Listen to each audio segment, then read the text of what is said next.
Hello दोस्तों, स्वागत है आप सभी का आपके अपने YouTube channel Deepanshu smart classes में। दोस्तों, आज की इस वीडियो में हम सीखेंगे अभ्यास 5A, जो हमारी कक्षा 6 का 5वां चैप्टर है, उसकी दूसरी प्रश्नावली यानी दूसरा अभ्यास हम सीखेंगे दोस्तों।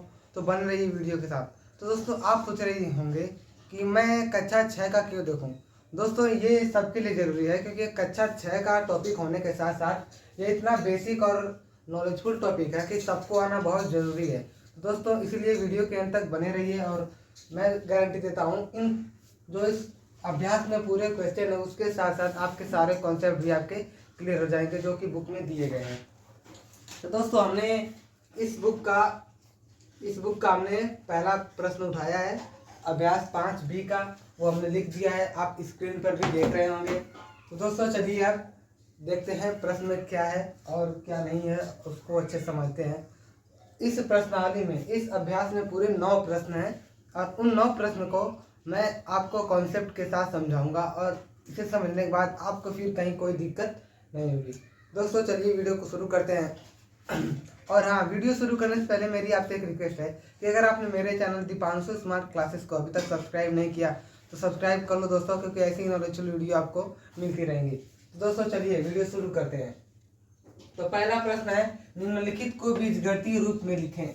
यानी कि जो हमें लिखे हैं 1 2 3 4, इनको हमें बीजगणितीय रूप में लिखना है। इनको एक कथन बना के बीजगणितीय रूप में इनको लिख के संतुष्ट करना है।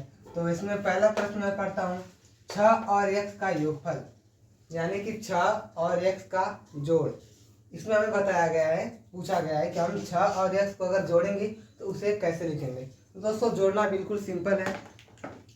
जोड़ेंगे कैसे, अगर हमें किसी भी संख्या, अगर मान लीजिए हमें 10 में 5 जोड़ना होता है तो हम 10 + 5 लिख देते हैं और जोड़ने के बाद जो आता है उसको 15 लिख देते हैं। उसी प्रकार यह भी है। इसमें क्या है, हमें 6 में x को जोड़ना है। 6 में x को जोड़ना है तो क्या करेंगे, 6 + x लिख देंगे। ये हो गया हमारा। अब 6 में x जुड़ेगा नहीं तो हम यहीं तक इसको रहने देंगे। फिर पढ़ते हैं दूसरा क्वेश्चन। ये हमारा हो गया, ये इसका आंसर था। अब पढ़ते हैं दूसरा, x में से 7 घटाने पर, x में से 7 घटाने पर, यानी x में से हमें 7 माइनस करना है। तो हम क्या लिख देंगे, इसका आंसर x था, इसमें से क्या घटाना है, 7, तो x - 7, यानी कि हमने x में से 7 को घटा दिया और ये वाला कथन संतुष्ट हो गया। इसका हमने आंसर खोज निकाला। उसी तरह यह भी है, ये जोड़ पर है, ये घटाना पर है और ये देखते हैं किस पर, ये है x का 5 गुना, यानी कि ये गुणा का है और x का 1/3। इसमें x में हमें 3 से भाग करना है। तो पहले तीसरा क्वेश्चन देखते हैं, x का 5 गुना।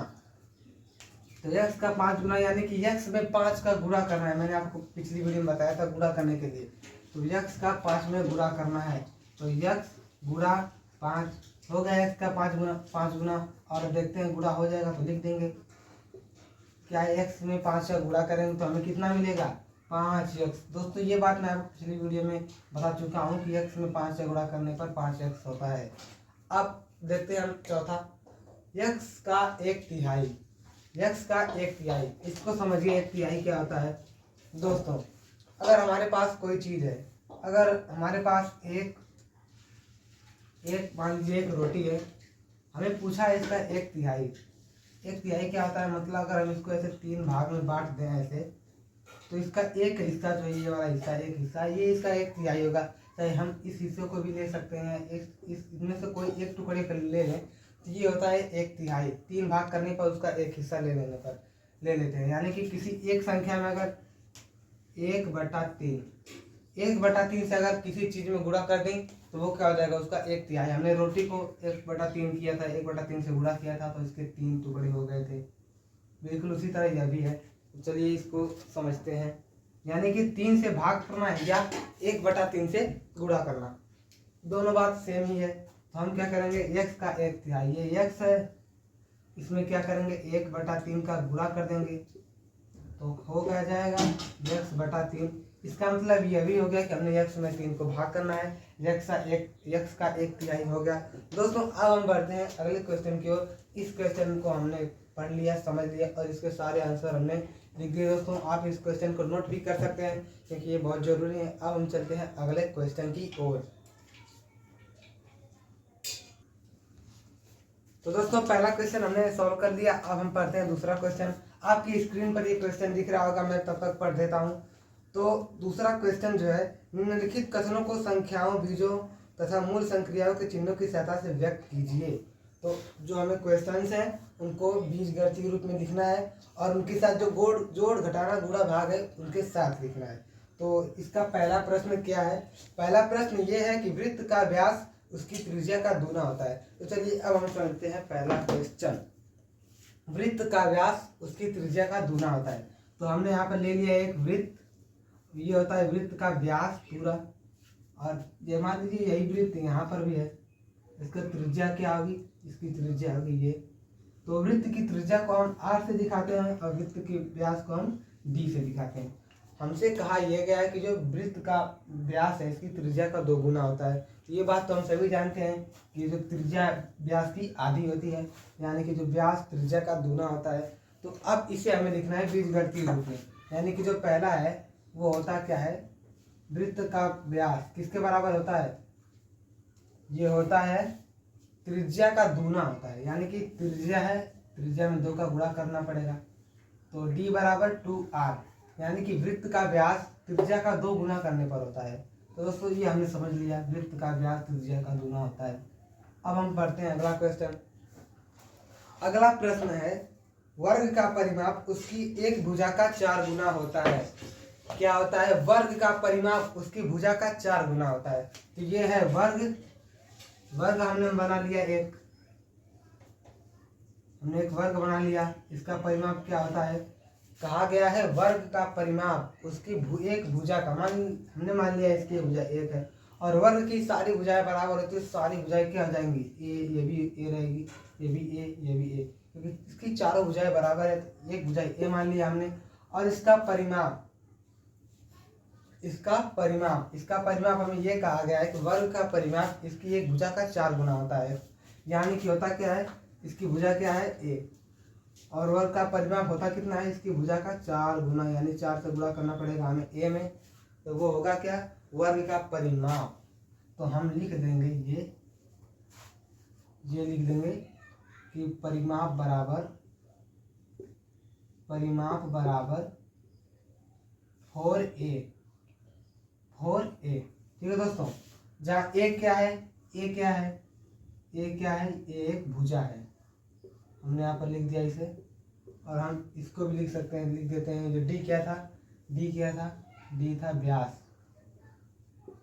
और आर क्या थी? आर थी त्रिज्या।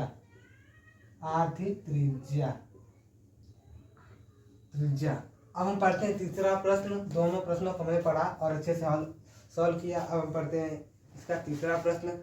तीसरा प्रश्न ये है कि आयत का क्षेत्रफल उसकी लंबाई तथा चौड़ाई का गुणनफल होता है। तो हमें यह कहा गया है कि आयत का क्षेत्रफल उसकी लंबाई और चौड़ाई का गुणनफल होता है। तो हमने बना लिया एक आयत, समझने के लिए बना लिया एक आयत। ये आयत हो गया और इसकी हमने मान लिया इसकी जो लेंथ है, लंबाई है एल है और चौड़ाई है बी। तो हमें ये कहा गया है आयत का क्षेत्रफल, यानी कि आयत का एरिया। हम एरिया को मान लेते हैं ए, क्षेत्रफल जो है क्षेत्रफल हमने मान लिया ए, और इसकी एक भुजा हो गई एल, दूसरी भुजा हो गई बी। तो हमें इसको बीजगणितीय रूप में लिखना है कि एल और बी का गुणा होता है ए, यानी कि आयत का क्षेत्रफल ए, इसकी दोनों भुजाओं का, इसकी लंबाई और चौड़ाई का क्या होता है? गुणनफल। अब हम इसको लिख देते हैं समझने के साथ साथ। तो होता क्या है? क्षेत्रफल ए बराबर होता है किसके? उसकी लंबाई और चौड़ाई का गुणनफल। तो लंबाई थी एल और चौड़ाई थी बी, इसका हमने कर दिया गुणा, यानी कि हो गया एल बी। एल का गुणा बी में करेंगे तो एल बी हो जाएगा। तो हमने इसको भी समझ लिया। अब हम पढ़ते हैं अगला।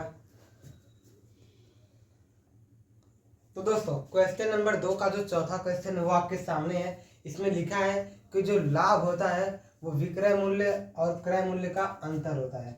ठीक है दोस्तों, जो लाभ को हम किससे लिखते हैं? आई से। लाभ इसको हम लिखते हैं आई से।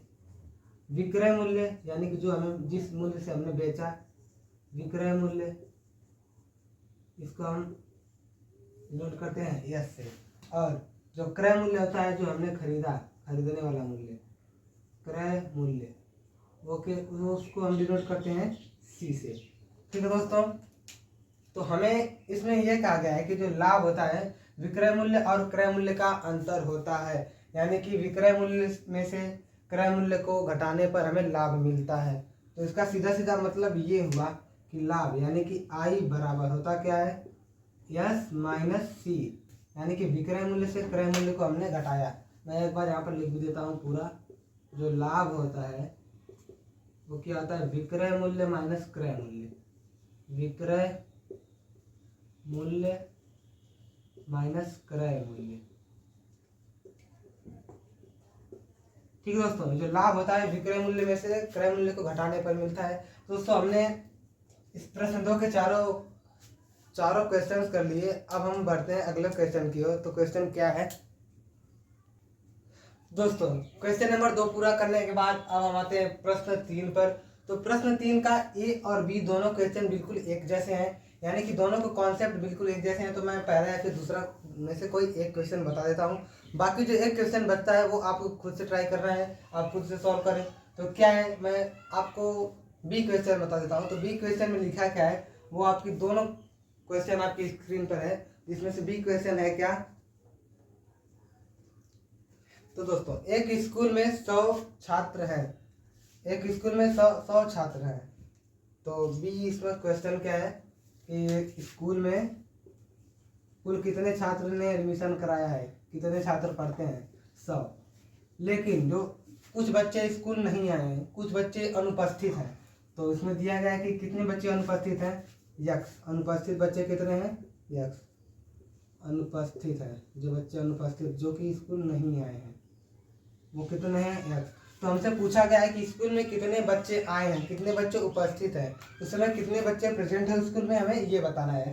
तो यानी कि जो बच्चे अनुपस्थित हैं उनको हम उपस्थित वाले बच्चों में से घटा देंगे।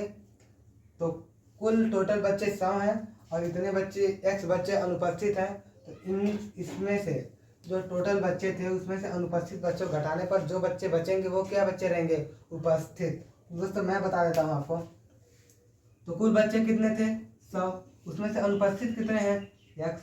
तो 100 माइनस एक्स। और ये जो इसमें स्टेटमेंट है ये क्या दिखाता है, ये दिखाता है कि इतने बच्चे क्या हैं, उपस्थित, यानी कि जो इतने बच्चे हैं स्कूल में हैं, इस समय स्कूल में हैं। सपोज दैट मान लीजिए कि स्कूल में 20 बच्चे उपस्थित हैं, बाकी 80 बच्चे नहीं हैं। तो हम ऐसे देखेंगे 100 माइनस कितने बच्चे अनुपस्थित हैं, 20 बच्चे अनुपस्थित, बाकी बच्चे नहीं, यानी कि 80 बच्चे जो उपस्थित है। ये हमें उपस्थिति के बारे में सही जानकारी दे देता है, यानी कि हमारा स्टेटमेंट बिल्कुल सही है। तो दोस्तों इसको मिटाते हैं। अब हम बढ़ते हैं अगले क्वेश्चन की ओर। तो अगला क्वेश्चन क्या है, तो दोस्तों इस प्रश्नावली में, इस अभ्यास में कुल 11 क्वेश्चन है, जिसमें से मैंने आपको टोटल 4 क्वेश्चन करा दिए हैं जो कि अलग अलग पार्ट में थे। टोटल 3 क्वेश्चन करा दिए, बाकी के जो क्वेश्चन है वो मैं आपको अगली वीडियो में यानी कि कल दे दूंगा दोस्तों। तो दोस्तों आपको जो मैंने बताया क्वेश्चन सभी वो आपको फिर से एक बार ट्राई करना है, खुद से सब आपको समझना है अच्छे से। आपको आपकी बुक में क्वेश्चन दिया गया है दोस्तों। तो बाकी का जो क्वेश्चन है वो मैं कल बताऊँगा। तब तक के लिए मिलते हैं अगली वीडियो में। टेक केयर, बाय बाय, और चैनल को सब्सक्राइब करना ना भूलें।